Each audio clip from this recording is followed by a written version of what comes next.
Well, I can start by saying how much I enjoyed the movie. I was just mesmerized by it. It was a real kind of, I mean, obviously it's like a kind of visual essay of sorts, and I just found myself almost entering like a dreamlike state watching it. I really, really loved it. I thought it was a great piece of. Thank you so much. So my first question is just really where the idea sort of originated from, sort of when you sort of came up with the kind of concept of making this a feature film. Yeah, it changed kind of like the whole time until basically like a year ago when it started to settle and stay somewhere. But when I first started shooting, I wasn't kind of sure what I wanted to make, but I thought I wanted to make something much more like justice focused and narrative and more, somewhat more traditional, I guess, even though I don't really make anything very traditional. But I did think it would be a little bit more of an abolitionist piece, and that it would address the prison system more directly. And as I was shooting and things were unfolding, it just became really clear that for the film to be more of that kind of documentary, it would have required a lot more input from my sister and my brother-in-law. And they were just had really clear caps around what their emotional capacity was for participating in that way. And that I learned that pretty early on. So I was like, okay, I'll keep shooting a little bit and see what unfolds. And it really just became so much more of a personal piece than I expected it to. Like, I knew it was going to be personal, and something I was thinking a lot about rural masculinity and the cultivation of self through the lens of rural masculinity going into it. So I knew that was going to be a piece of it, but I didn't know exactly it was going to get more pointedly personal in that way. I mean, it's obviously incredible that you've sort of given so much of your life and of your family to the world, but are there any kind of apprehensions in showing such a big part of you to the general public? Yeah, I think the apprehension is that people then think that they know who I am or who these people are. And you're really just getting such a cultivated view of that experience. So I think there's danger in thinking that you know too much sometimes, which happens a lot with films in general, especially if there's some sort of like contextual layer of information being given, that you sort of like feel then, not entitled necessarily, but like you've got all the information you need.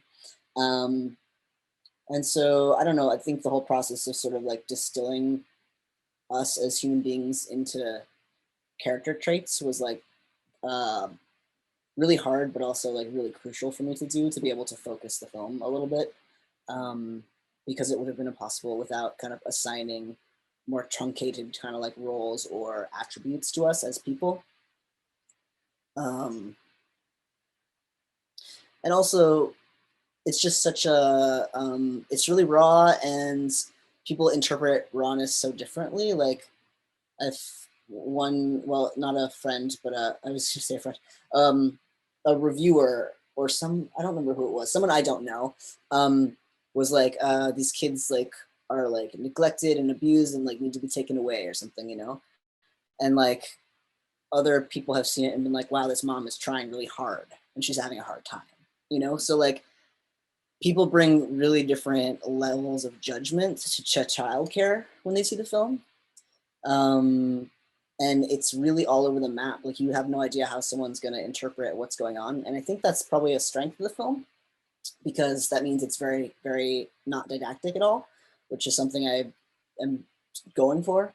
I don't want people to like have very clear judgments about anyone or anything. Like, everything should be somewhat amorphous, the way the world actually is, where there is nothing that's like kind of like all good or all bad or whatever. But of course, yeah, the danger in that is the danger is also the benefit, which is letting people come to their own conclusions about things, you know? It's like, there's a reason to do that, and there's also a reason not to do that. Yeah, because obviously talking about other people and their ideas of the movie, but how about yours? What did you kind of learn from making this? Because I guess in many ways it is something of a kind of self-analysis. Did you learn a lot about yourself and about your own life just by proxy? I did. I think I mean, also I was going through a really epic breakup during the second part of making it, so like I feel like I was thinking a lot about that too, and just Yeah, I think I learned a lot about my own boundaries and my own ethics and my own sense of loyalty, and where the lines are between kind of loyalty and like self-maintenance. Um, and also that like, I don't know, no structure of belonging is like immune to toxicity. And like sometimes families get a free pass because they're family. Um, and it's a challenge to take that free pass away and be like, no, you don't get a free pass because you're family. But I think it's also like a really important kind of like call to task.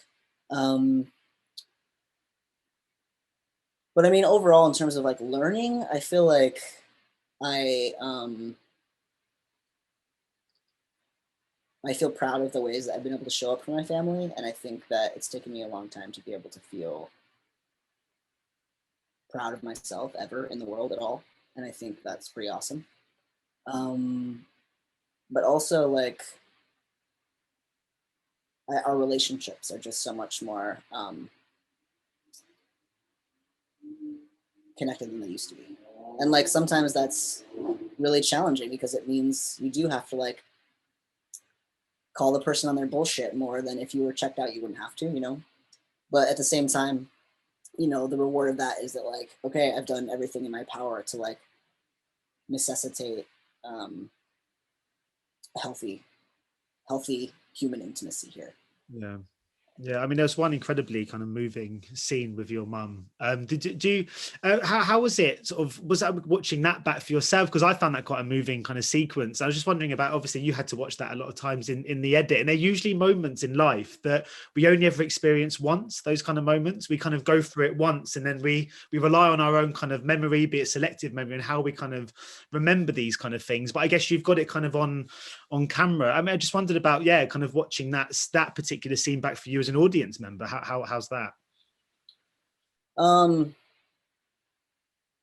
yeah, I mean, I feel the scene at the end that where my mom apologizes. I feel like that happens a few different times throughout the movie, not in the same way, but in a way that like something really intense is said or done or happens or unfolds, and then I'm left to watch it like 5 million times in the edit room. And those moments themselves really like function as exorcisms, which I wasn't totally like looking for, but by the time end of the movie, I'm even like citing it specifically like as an exorcism. But like, it's true, if you watch something a lot over and over again, it loses a little bit of the sting, you know, that it once had, and it becomes more manageable. And you know, it never loses feeling completely, but the trigger goes away. Like the sense of like painful immediacy is dampened by the practice of like rewatching. And I don't think that's true for everything or every kind of trauma. Like some kinds of trauma, you don't want to look back at them, and that's fine. And other kinds, the looking back is helpful. So yeah, I feel like I sort of like exercised a lot of those feelings that I was caught up with um, through the process. Do you know if your parents have watched the movie, and what do they make of it? And also sort of follow up to that question was, did they need much convincing in terms of taking part in this project? Yeah, it's interesting. They didn't need a lot of convincing, but also at first, when I first talked about it, I was a little bit more like wanting to, you know, pull the veil off the corrupt police in the town, you know? So like, I was a little bit more like, they were understanding it a little bit more as like a particular type of justice they weren't getting. Um, so they were excited about it for that reason. And then as it shifted during the filming, I was trying to talk to them a lot about the ways it was shifting, but they already knew it was because I was asking different kinds of questions. Um, and so the kind of nature of the film was like a constant point of conversation, even in, like in interview contexts. Um, and and I would be like, well, I'm gonna use this other narrator's voice. I'm gonna use my own voice. I'm gonna use all of our family footage and all this kind of stuff. So it was something they were always kind of being kept abreast of. Um, they have seen the film and they really like it, which I was like, cool, that's awesome.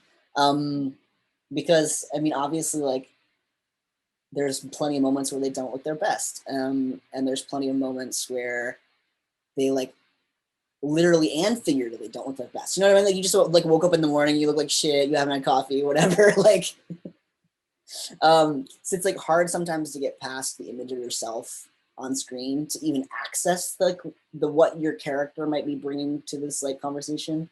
And so I think they did like really well with that. It was a little bit of a like ebb and flow. There was like a we watched it together in December, and they responded pretty well to it. And then the next day, my mom was kind of sad and had some thoughts and feelings about it. And then the day after that, she felt good about it again. And then I actually invited them to a Q&A, just one, which they, I think, had a good time with, you know, like they weren't able to like respond to some things in more the artistry, you know, but like they were able to respond to questions about like how it was participating, and like were able to speak to like my presence with them and stuff like that. So it's nice. Yeah, it's interesting. It kind of sort of changed its form and shape as it went along. But that's the beauty of documentary filmmaking, isn't it? Is that what attracts you to this type of storytelling? Is that you can go into a project with one idea of what's going to happen, and you just follow your nose? Because I've been on movie sets for sort of narrative dramas and stuff like that, and it's so regimented in following a script and following a kind of arc. But I guess with documentary filmmaking, there's this freedom, isn't there, that you can kind of follow the story and let the story guide you. Yeah, I think so. I think it depends on the kind of film you're making. You know, like people that are making survey documentaries, where it's like an idea they're investigating, like, and they're talking to all these different people. They're gonna have, like maybe an overarching narrative arc on the table, but they're not gonna have scene specifics or anything like that. I think for a film like this, it's a little bit different because it's being really intensely constructed, but the construction is all happening in the edit. And that's definitely how I like to work best. I made like a couple of narrative films, but they're like pretty weird narrative films. They're not conventional. And even when I made them, so much writing is still happening in the edit. So yeah, I think it's just a more kind of intuitive way for me to work. Yeah, I like a lot of films that like will use this sort of like kind of assemblage approach to editing, or this sort of like loose association approach where you're like juxtaposing ideas to move content forward, and then also bring in scripted sequences at the same time. And I think there's like a lot more room for that kind of filmmaking, you know, than there was 10 or 15 years ago. I remember when I read the kind of the short blurb or the synopsis about what the film would be about, it kind of, when I read it, it kind of felt like it might be a kind of true crime kind of thing, you know. And I just wondering, would you still categorize it in a way as being in that category? Because I know that it's kind of that sort of genre of documentary has been kind of popularized and taken off by Netflix, and there are lots of issues of bias and sensitivity in those kind of things. But naturally, this doesn't have either of those when you're so attached to the subject. But I just wondered if you would still see it as being kind of under that umbrella of being a kind of true crime documentary. No, not really. Just because there's no real crime, you know, there's like everything is just in the air. I don't know. I think that like that genre is sometimes like best exemplified by like podcasts, actually, because like in that kind of series format, you have so much room to like start with one idea and really like move really, really far away from that idea. And so the idea that like my brother-in-law was falsely accused is sort of like a starting point that never kind of like gets fully opened or fully closed. But it's more just like a place to start. But one thing as well I was going to ask was about the narration. I loved the narration. Just wondered when that sort of came in. Did you kind of, I guess, because this would have been such a challenging but kind of rewarding job in the edit suite, kind of putting it all together. But at what stage did you kind of sort the narration out? Because I love it was kind of like an unreliable narrator, but never a which is what I loved about it. Totally. Yeah, I love that concept of the unreliable narrator. I'm a big fan of it. And I like being able to lean into it as leverage to sort of like push one way, push another way. That was pretty early. I actually had a third voice at one point in time. I had a voice that was like the town, and there was all these different like histories of the town. Obviously, it was way too complicated. It's a complicated film already, and with the town as a character, it was just like a mess. But I had been making essay films for the last couple of years and was really finding that a fruitful medium. And I really just enjoyed being able to like use my voice to like guide the images, or challenge the images or push against them or whatever. And so I knew really soon that I would probably use my own VO. I didn't think I would use such a subjective VO as I do in the film with my voice. I really like parceled out, because generally when I'm speaking for voiceover for essay film, it's usually somewhat detached and somewhat theoretical. And this film is all rooted in first person whenever I'm speaking. So I had to like draw some really hard lines between like my voice as like first person subjective experience and the child's voice as like God, narrator, ghost, omniscient being, alien, whatever, child. So I had to like because there was multiple voices, I had to put really clear parameters on the role of each voice. So like my voice will never like wax poetic, you know, but like the child's voice can do that all the time.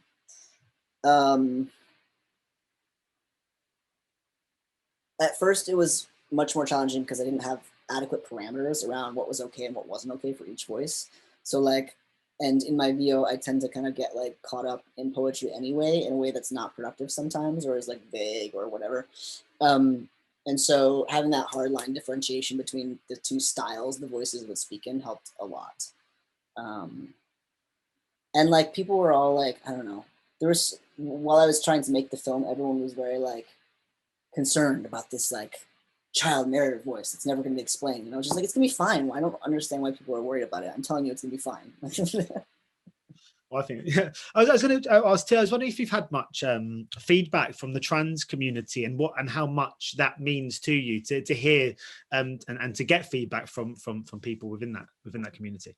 Yeah, I haven't. The film has only shown at the Berlinale, which was the European film market, so it wasn't even public. And it's having its first North American premiere at Tribeca in 2 weeks. So I don't think it's been seen very much yet. It'll be at Frameline, which is the LGBT film festival that's pretty big in San Francisco, in June. So I might get some more feedback from queer community then. But I haven't, I had one trans guy who actually works for Hulu watched it as I forget who he's like he works for the documentary program or something. It's like obviously Hulu was not going to pick up my movie, but he reached out to me. It was like just said that he really loved the film because it just like reflected where I'm at in life, and it wasn't an attempt to like force a transition story or something, which is partially what I'm interested in too. Like, I'm not so, like, I don't know.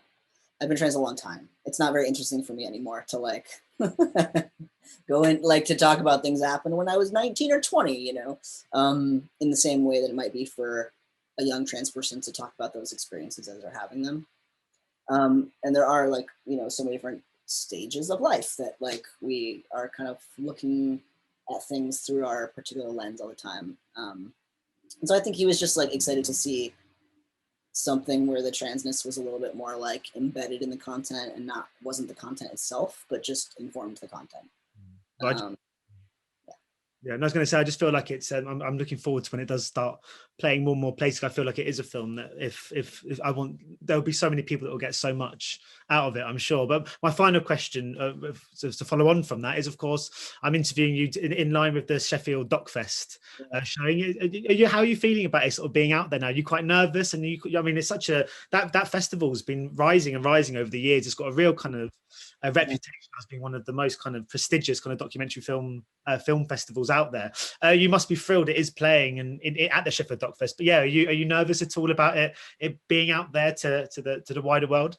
No, I'm so ready to get it out of my life. Honestly, it's because I just want to do other stuff, you know, like work on other projects. So I'm like, oh my God, the sooner this film is out of my life, the sooner I can like, you know, focus time on other things. But I mean, the biggest bummer is just that like, I'm so thrilled to be in this festival and like, I don't get to go, you know, like that's just like, I'm like kick in the face, you know, I would like, if I could like be there in person, I would love that. Just because, yeah, there's so like the programming of that festival is amazing. But yeah, I mean, I think that like the Sheffield Docfest is actually a great I feel less afraid of the film being in places like that because I know that critical thinkers are watching the film, you know, or people that like want to watch documentaries or people that want to watch complex films are watching complex films. And, you know, so I'm almost a little bit more concerned for it to be at like, you know, like the teeny tiny LGBT film festivals in the middle of the country where, you know, not that many people are turning up, even though I'm sure they're putting together a great show. You know, it's just there's not going to be room for maybe as much conversation as there would be in other places. Yeah, well, I'm sure you'll be back at Sheffield one day with with another movie, a sequel, maybe. Oh my God, no. But thank you so much for talking to me today, Angelo. It's been a real pleasure. And like I said, I think it's one of those movies that I've seen it and I want to talk to people about it. And I can't yet because not many people have seen it. But I'm just looking forward to that conversation to be had and for people to start seeing because I'm sure they'll appreciate it just as much as I did. Oh, thank you, Stefan. That's so nice of you. Ladies and gentlemen, you're watching Hey You Guys! Hey You Guys, huh? Hey, you guys. Is that from the Goonies? It is indeed, yeah. Nice. Hey, you guys!